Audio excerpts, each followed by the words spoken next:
और दूसरी बात ये है कि इनके जे कथावाचक बोल रहे हम धर्मगुरु हैं, जे बोल रहे चित्रलेखा जी हैं, फलाना है ठिकाना है। चित्रलेखा जी जे कह रही कि शराब के फायदे बताती हैं, वे कहती हैं कि शराब पी लो तो कॉन्फिडेंस आ जाता है, शराब पी लो तो ये हो जाता है। अब कथावाचक बताए, जो गुरु बताए, वे गुरु होते हैं? बताओ। हमें तो ये लगता है कि चित्रलेखा जी खुद शराब का प्रयोग करती हैं, जब जा करके अपने चेलों से कह रही कि शराब के ये लाभ हैं। बताओ सर क्या कहोगे आप? देखो साहब, बात जो आप कह रहे हो, देखो चित्रलेखा ने गलत कहूँ नहीं कही है, भाभी उनने सही कही है। देखो आपने कहूँ भी, देखो ये अगर आदमी को कछु बोल भी बतियावी कही जाए तो मैंने वो तनक बहुत हिचकत है बतियावे में। अगर वो कछु थोड़ा सा नशा कर दो, थोड़ा सा भी, चाहे भांग पे आ दो, चाहे कछु भी गिरा दो, थोड़ा सा नशा हो जाए बस, वो बिल्कुल यहाँ से फटफट बता जाते, सब कछु गलत जाते और बढ़िया से मस्त हो जाते। मतलब कोई भी जवाब वैसे पूछ लो बता जा। और एक चीज़ हुआ, हमने तो जो देखो है, जो उनको इंग्लिश नहीं आती हुई अगर पीते हैं तो उनको तो पीवे के बाद इंग्लिश बोलने लगा गज्जक। तो बताइए सर। भाई साहब, कोई अच्छा शायर है, उसने कहा है कि नशा नाश कर देगा फिरोगे दाने दाने को, और कटोरा हाथ में होगा न देगा कोई खाने को। भाई साहब, जे समझ लो कि लोगों के घर बच गए, मकान बच गए, जमीनें बच गई, जायदादें बच गई, मोड़ी मुड़ा रोड पे आ गए। और आपने देखा होगा जो शराब पीता है सो बरवाई में आधी मुड़ी बरवाई में ठुसी और आधे घोड़े बारे खड़े जो है उनको हाल गाली दे रहे, मोहल्लन में मोहल्ला में आके गाली दे रहे, और कौआ उसको गुस्साई गालन में देता है उनकी। बताओ, उनकी बेइज्जती हो रही, जब शराब से कौन से फायदा हो रहा है? और रही बात धर्मगुरु के, ये सारे धर्मगुरु केवल भ्रमित करने को काम कर रहा है। एक तथाकथित धर्मगुरु हैं जिनको नाम होता अनिरुद्ध आचार्य जी महाराज। आजकल वे ज्यादा ट्रेंड में चल रहा है, बेपतों का कर लगत। अब जो तो अंधविश्वास फैला रहा है बेजा कर लगत कि जिस स्त्री के मोड़ी मोड़ा ना होत होए, मतलब बच्चे ना होते हों, तो उसको बच्चे कैसे होंगे? वे फॉर्मूला बताओ। क्या फॉर्मूला बताते हैं कि जिस महिला के बच्चे ना हो तो वो कहते हैं कि सबसे पहले तो किसी गाय को आप अनाज खवाओ, अनाज खाने के बाद फिर वो गोबर करेगी, तो उस गोबर को बढ़िया धोवे के बाद उसको सुखाओ, और सुखावे के बाद फिर उसको पिसाओ, फिर जो आटो बन जाए उसकी बढ़िया रोटी बनाओ, और रोटी बनावे के बाद भगवान को भोग लगाओ, और फिर वो जी की स्त्री के मोड़ी मोड़ा नहीं हो तो क्या खवा दो उसके मोड़ी मोड़ा हो जाए। क्या बात सही है?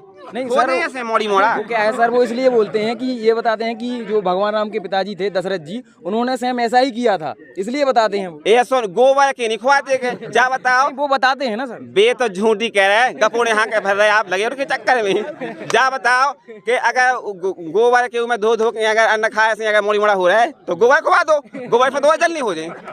बताओ, आप पूछो इनसे, बताइए सर। अबे वो सुनो। नमस्कार साथियों, आप सभी का स्वागत है हमारे इस न्यूज़ चैनल में। दर्शकों देखिए, अभी हम सतलोक आश्रम बैतूल में है और यहाँ पर देखिए काफ़ी सारी भीड़ जो है एकत्रित है। तो यहाँ पर देखिए दो पक्ष मौजूद हैं। यहाँ पर देखिए ये संत रामपाल जी महाराज जी के फॉलोअर्स नहीं हैं और एक साइड ये संत रामपाल जी महाराज जी के फॉलोअर्स हैं। तो दो पक्ष हैं, तो इनमें एक प्रकार से डिबेट चलेगी। आप इस डिबेट को जरूर पूरा देखें। तो देखिए, हम सबसे पहले यहाँ जो संत रामपाल जी महाराज जी के फॉलोअर्स नहीं हैं उनसे हम थोड़ी चर्चा करते हैं कि आखिर उनके क्या प्रश्न हैं। नमस्कार सर, क्या नाम है आपका? मेरा महेश यादव है जी। बताइए सर, क्या कहना चाहते हो आप? मेरा ये प्रश्न, मेरे श्री कृष्ण भगवान हैं जो मेरे यदुवंशी हैं, वो यदुवंशी में शुरू से ही श्री कृष्ण भगवान को पूछता हूँ, मेरे इष्ट देव हैं। और आपके संत रामपाल महाराज हैं जो मेरे कृष्ण भगवान भक्ति छुड़ाते हैं, ये कैसे संभव है? बताइए सर, संत रामपाल जी महाराज श्री कृष्ण जी की भक्ति छुड़ाते हैं, ये कहाँ तक सही है? संत रामपाल जी महाराज ने जो ज्ञान बताया है गीता जी में, वो कृष्ण भगवान ने अगर बोला है तो कृष्ण भगवान जो बात बता रहे हैं उसको आप फॉलो नहीं कर रहे हो। आप कह रहे हम कृष्ण की पूजा करते हैं, तो कृष्ण भगवान की थोड़ी बहुत मानो तो पूरा ज्ञान कृष्ण ने बोला कि नहीं बोला? तो कृष्ण भगवान ये बोल रहे हैं कि क्या नाम से जो व्यक्ति शास्त्र विधि को त्याग करके अपनी इच्छा से मनमाना आचरण करता है, उस साधक को न सुख होता है, न सिद्धि होती है, न उसकी गति होती है। फिर 16 मतलब अध्याय 16 के फिर 17 में तुरंत कहा है कि इससे तेरे लिए कर्तव्य यानी क्या करना चाहिए, अकर्तव्य यानी क्या नहीं करना चाहिए। इस व्यवस्था में शास्त्र ही प्रमाण है।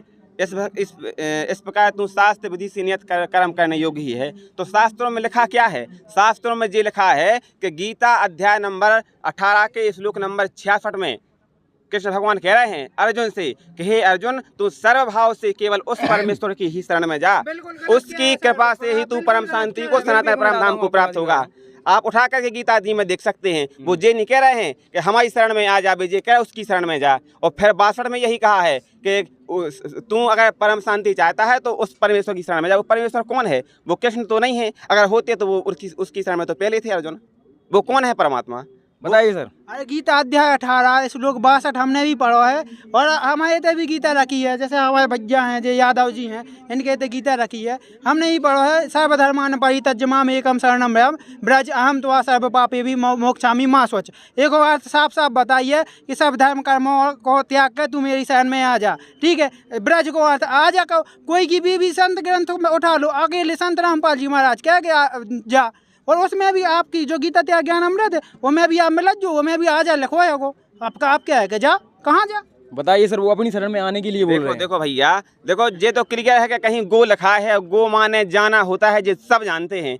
अगर कोई अनपढ़ हो, अशिक्षित हो, सिर्रू हो, जो नशा करके उसका अनुवाद कर रहा हो, वो कह दे कि गो माने आना होता है, तो आना नहीं मान सकते। इसका अगर हमें सही प्रमाण देखना है तो हमें संस्कृत का जो शब्दकोश होता है उसको हमें देखना पड़ेगा। तो संस्कृत के किसी भी शब्दकोश में आप देख सकते हैं, उसमें ब्रज का अर्थ जाना ही बताया है। इसलिए संत रामपाल जी महाराज जी बताते हैं कि ब्रज का अर्थ जाना ही होता है। इसलिए श्री कृष्ण जी अपने से किसी अन्य परमेश्वर की शरण में जाने के लिए कह रहे हैं।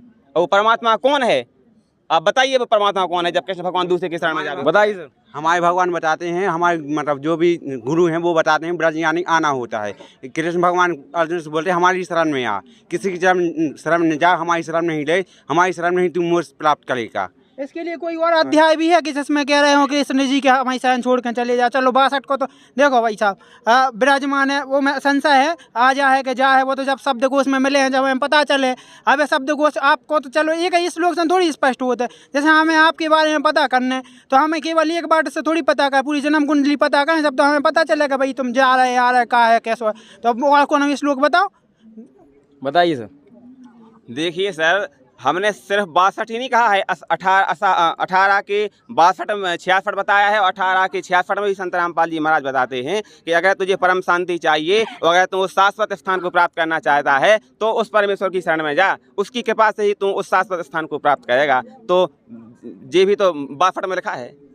बताइए सर। 62 में बताया लिखा है, ये भी लिखा है, आप गीता जी में जा करके देख सकते हैं। ऐसा नहीं है कि अपनी मनगढ़ंत कहानियां संत रामपाल जी महाराज जी बना रहे हैं और हम उनको फॉलो कर रहे हैं। हम लोग भी पढ़े लिखे हैं, बेवकूफ़ नहीं है कि आंखें मीच के विश्वास कर लिया कि उनने बता दिया और हमने विश्वास कर लिया, ऐसा हम लोग नहीं कहते हैं। हम लोग विद प्रूफ देखते हैं, इसके बाद फिर उसको फॉलो कहते हैं। अभी तक बताइए जितने सर। भी हमारे धर्म गुरु हैं, जैसे कि अब जैसे बहुत बड़े बड़े भविष्य वो क्या कहते हैं कथावाचक हैं, देवकी नंदन ठाकुर हो गए, अनिरुद्धाचार्य हो गए, चित्रलेखा देवी जी हो गई, इतने बड़े बड़े साध्वी संत हैं, उनने हमेशा से राधे राधे को जाप बताओ है।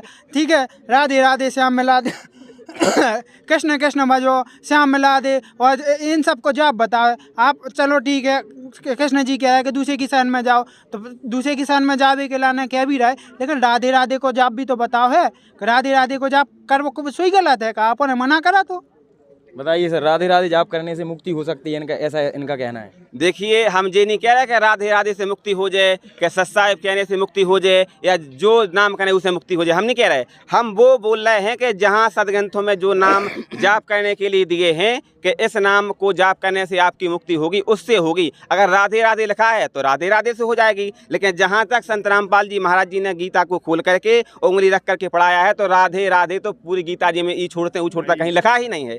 उसमें लिखा है कि अगर देखो गीता अध्याय नंबर 17 के श्लोक नंबर 23 में लिखा है कि अगर उस परमात्मा को प्राप्त करना है तो उसकी भक्ति विधि, उसके मंत्र लिखे हैं कि गीता अध्याय नंबर 17 श्लोक नंबर 23 में लिखा है। संत रामपाल जी महाराज बताते हैं, आप देख लेना, और जो धर्म गुरु बता रहे हैं उन्हें बता दियो कि राधे राधे देखो का लिखो। उसमें जी लिखा है कि ओम तत् सत इति निर्देशः ब्राह्मणः त्रिविध स्मृतः ब्राह्मणः तीन वेदाः च यज्ञः च विहिता पुरा। यानी कि उस परमात्मा को प्राप्त करने का केवल 3 मंत्र का जाप है, ओम तत् सत। ओम ये खुला ब्रह्म का है, और तत् और सत ये सांकेतिक हैं जो तत्वदर्शी संत बताएंगे। और आज वर्तमान में तत्वदर्शी संत केवल संत रामपाल जी महाराज हैं, ना कि ये धर्मगुरु हैं।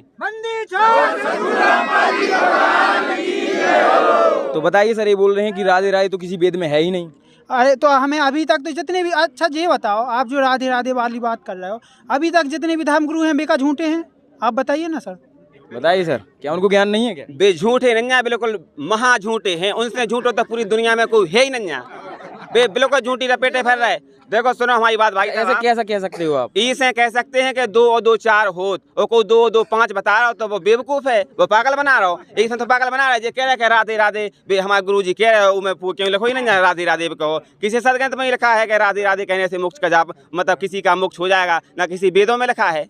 और दूसरी बात ये है कि इनके जे कथावाचक बोल रहे हम धर्मगुरु हैं, जे बोल रहे चित्रलेखा जी हैं, फलाना है ढकाना है। चित्रलेखा जी जे कह रही कि शराब के फायदे बताती हैं, वे कहती हैं कि शराब पी लो तो कॉन्फिडेंस आ जाता है, शराब पी लो तो ये हो जाता है। अब कथावाचक बताए, जो गुरु बताए, वे गुरु होते हैं? बताओ। हमें तो ये लगता है कि चित्रलेखा जी खुद शराब का प्रयोग करती हैं, जब जाकर के अपने चेलों से कह रही कि शराब के ये लाभ हैं।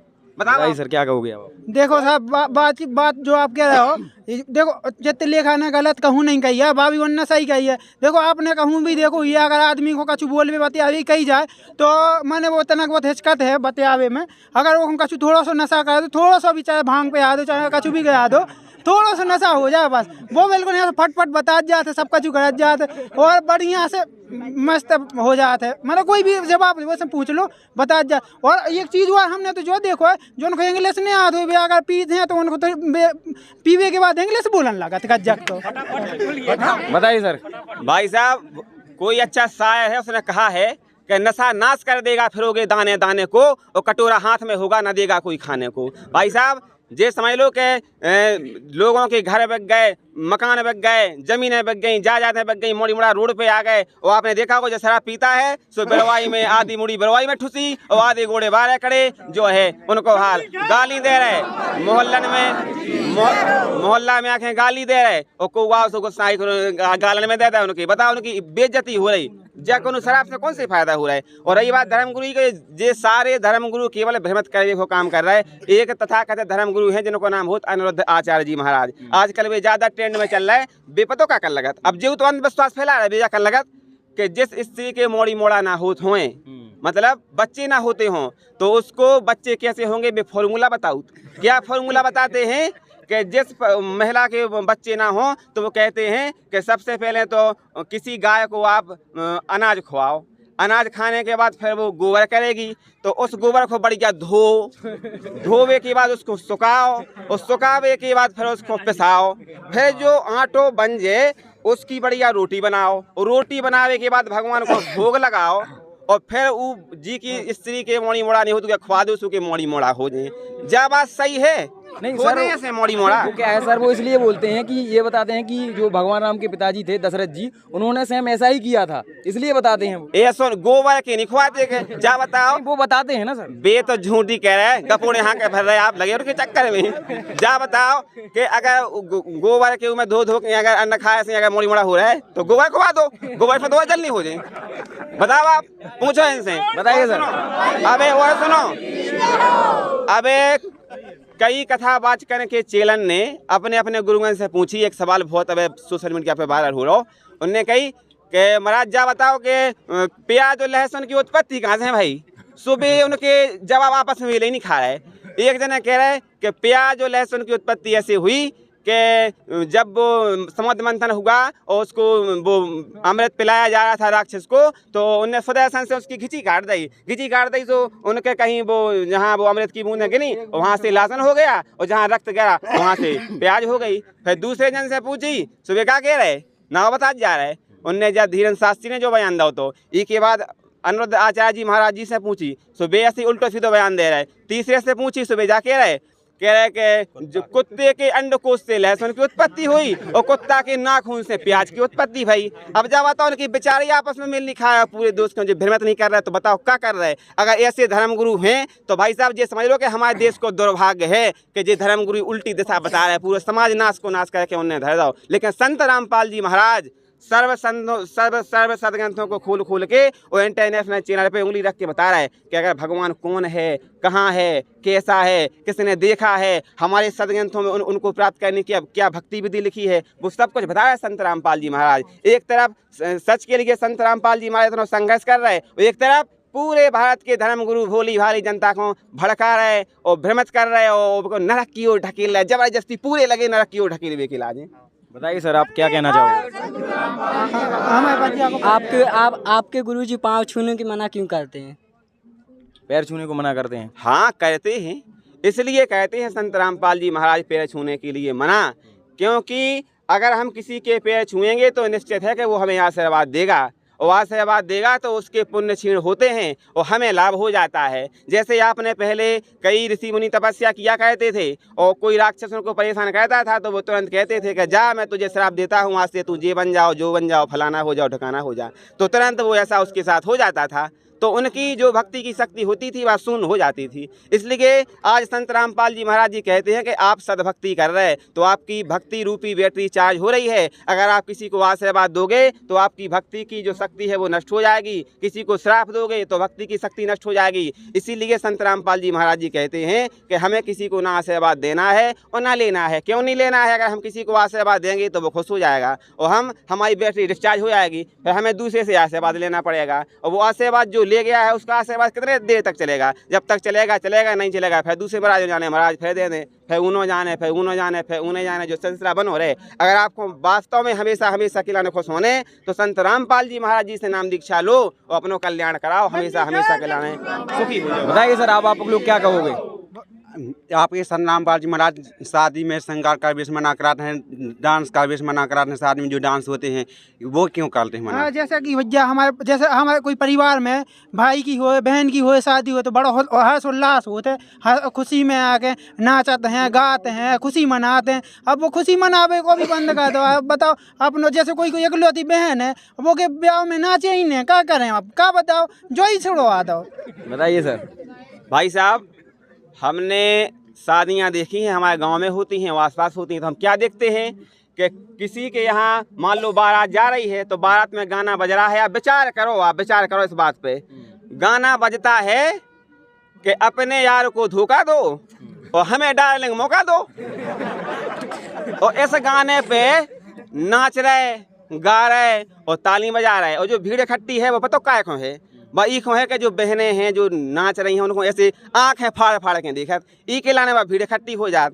तो इससे हमारे समाज को अच्छा निर्माण हो रहा हो क्या? गलत। बिका दारू पी के डांस करो, डांस करो, डांस करो, डांस करो, इससे क्या हो रहा हो? इससे समाज को सुधार हो रहा हो कि समाज को सत्यानाश हो रहा? आप बताओ। इससे संत रामपाल जी महाराज जी मना कहते हैं कि ये नहीं करना है। बताइए सर। हमारा सगो संबंधी है और उनकी शादी में नाच है न, चलो नाच भी नहीं रहे। अब जैसे अपन दहेज नहीं देते हैं, अब जैसे हमने कोई को कहा जा लाओ है, हमारे कहा हुए थे पाँव पखराई हुए थे, आपको बुंदेलखंड में पाँव पखराई हुए थे, कन्यादान होते सबसे बड़ो, तो कन्यादान सबसे बड़ो दान होते। हम हिंदू धर्म में बताओ जाते कन्यादान को भी मना कर रहे हैं। हाँ, धीरेन्द्र शास्त्री जो अभी हमारे मतलब हिंदू धर्म गुरुओं में सबसे बड़े गुरु माने आजकल, सब ट्रेंड में है। ऐसा चमत्कार आपने कहाँ देखा है? ऐसे चमत्कार बताओ, पर्चा में देख के तुम पूरा बता दें बायोडेटा का के तुम, और बेउन्नत तक कन्यादान करो और मतलब शादी ब्याह कर रहे हैं, आप कन्यादान को मना कर रहे हैं। बताइए सर, संत रामपाल जी महाराज कन्यादान करने को मना करते हैं। देखिए, कन्या क्या कहना है सर?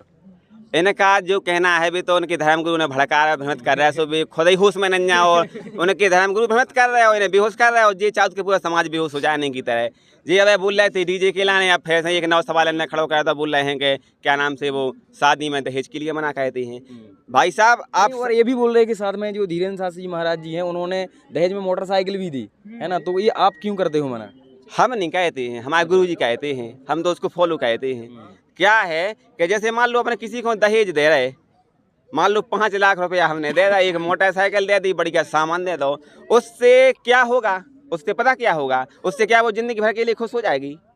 अगर कोई आपदा है, कोई कष्ट है, कोई बीमारी है, कोई ऐसी मान लो कोई भयानक बीमारी हो जाए तो क्या ठीक हो जाएगा उस 5 लाख रुपए से? वो 5 लाख खत्म हो जाएंगे, फिर क्या होगा? और दूसरी बात ये है कि हमारे संविधान में भी दहेज लेना एक कानून अपराध है, जो दहेज लेता है वो अपराध है। तो संत रामपाल जी महाराज जी कहते हैं कि जो दहेज रूपी जो रावण है, जिसके कारण हमारी बहन बेटियां को बहुत सारी समस्या आ रही। आजकल बहन बेटियां को गर्भ ही में उनकी हत्या कर, एक्सरा कराओ, का है कहीं मोड़ी है, खत्म कहानी है, सफाई कर दो, का है कह उन्हें पता है कि उन्हें बड़ी हो जाने ब्याह करने तो 5 लाख रुपया देने। 5 लाख लिया कहाँ से? बेरोजगारी को टेम चल रहा हो, अपने पेट की तो विधि पर 5 लाख कहाँ से ले आऊँ? अगर कोई दे दे 5 लाख रुपया है, 3 लाख रुपया सो भुंसारी से बे उनकी मोड़ी मोड़ा घर वाई जाके दिल्ली में तफला डालें और फिर वो चुकाओ जा रहा हो पैसा जो कर्ज में लेके लिए। इसे संत रामपाल जी महाराज जी कहते हैं कि जा ये कुप्रथा है, इसको ना फॉलो करने हैं और ना अपन हो कराने हैं, ना इसको प्रमोट करने। और जा आज संत रामपाल जी महाराज जी को जो भंडारा हो रहा,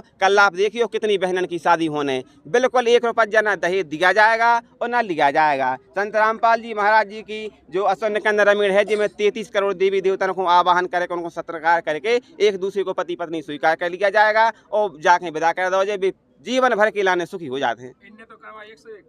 बताइए सर, आप क्या कहना चाहोगे? आपके संत रामपाल जी महाराज मंडन करवा छुड़ा रहे हैं। हमारे गरीब में कोई खत्म हो जाता है तो हमें मंडन करवाना पड़ता है हिंदू धर्म में, तो आपके संत रामपाल जी महाराज मना करते हैं, ऐसा कैसे हो सकता है? बताइए सर। सो मुंडन जैसे कराओ, सो काय के लाने कराती है मुंडन?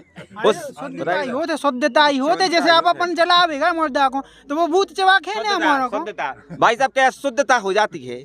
जा बताओ कि जैसे उसमें कितने आदमी हैं, 50 आदमी का परिवार है, उनमें हमने ये देखा है कि केवल पुरुषों के मुंडन करा दिए जाते हैं और महिलाओं के इतने लंबे लंबे बाल है। महिलाओं के भी तो करा, जब तो पूरे घर वाले की शुद्धिकरण हो जाए। शुद्धि महिलाओं की भी करवाइए। आए तो जा तो परंपरा है भैया शुरू से, पुरुष प्रधान, महिलाओं की तो भैया वो श्रृंगार है कि ये सबसे बड़ी चीज है। बताइए भाई, ये कह रहे पुरुष प्रधान है। ये सब कुपरंपराएं हैं, हम हमारे धर्म गुरु के भ्रमित कर रहे हैं। शास्त्रों में कहीं नहीं लिखा है कि इस प्रकार से आप कर दो तो किसी को मोक्ष प्राप्त हो जाएगा। भाई साहब एक बात और आपसे कहना चाहते हैं। भाई साहब बात यह है कि आपसे हम कहना चाहते हैं, आपके चैनल के माध्यम से जो दर्शक हमें देखना चाहते हैं उनसे कहना चाहते हैं कि अपन जब कोई ख़त्म हो जाता है तो हम खुद कहते हैं कि जाओ इसका अंतिम संस्कार कह दो। ये बताओ आपके जब उसमें लिखा है कि अंतिम और बाद में है संस्कार, जब उस व्यक्ति का अंतिम संस्कार हो गया तो जो टिकल संस्कार कहाँ से आ गो, इलाहाबाद में ले जावे को संस्कार कहाँ से आ गो, उगे तेरही कह दो, जो संस्कार कहाँ से आ गो? जो धर्मगुरु भ्रमित कर रहे हैं इससे कुछ नहीं होता है भाई साहब। ये फालतू को पाखंड है, चेटक है, आडम्बर है। इसके लिए गीता में ऐसे ही मना करी क्या? हाँ बिल्कुल करी है, उसमें लिखा है कि भूतों को पूजने वाले भूत बनेंगे। तो जे आज तुम जो उनकी पूजा कर रहे हैं, तेरहवीं कर रहे हैं, पिंडदान कर रहे हैं, श्राद्ध कर रहे हैं, तो हमारे पूर्वज भूत बनना है। आपका जो का प्रमाण है को कि भूत बनना है? मोहल्ला में देखो, हर मोहल्ला में 2-4 जनों को भूत चपटोरे हो, जो फलाना ठिकाना, जो भूत तो बनना है, ये परेशान कर रहे हैं। संत रामपाल जी महाराज के इन्होंने को कोनो भूत नहीं लगे?